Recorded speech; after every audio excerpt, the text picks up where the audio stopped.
So how close do you think we are as a nation, as the world, to coming up with a vaccine of some sort? Oh, we're going to have vaccines soon. Let me rephrase that. We already have vaccines. Okay. Right now we're running those vaccines through phase 3 trials. Some of them are really broad-based. I mean, some of them, J&J's is 60,000 people, others are 30,000 people, others are 45,000 people. So they're significantly broad-based. What people are confused about is how that vaccine is going to be distributed. So what's likely to occur, what my expectation is that when a vaccine we're going to be submitting, I would expect in the next 2 to 4 weeks, that they'll be submitting to the FDA, a handful of them, for what's called an emergency use authorization, an EUA. An EUA will be issued based on the fact that they show that they're effective and that they're likely to reduce the severity of the outcomes of people being exposed to the virus.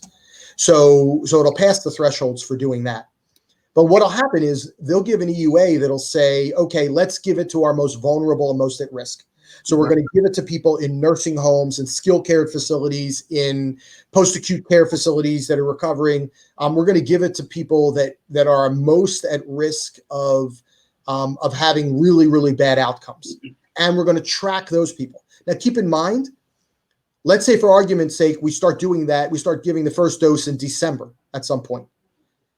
Most of these need a second dose, and that's 3 or 4 weeks later.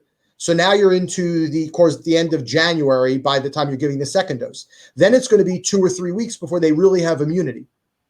So now you're into the middle of February, and we're just tracking those people. Then we have to figure out whether it's really working with those people, and are there any other bad outcomes that we're unprepared for? Right. Because we're testing in those people. So now we're into March, going into April, right? And you and I are turning around and going, well, okay, when are we getting a vaccine? And meanwhile, we're coming out of flu season at that point. So we've gone through the worst of it, and we're starting to sort of come down on the other side of it.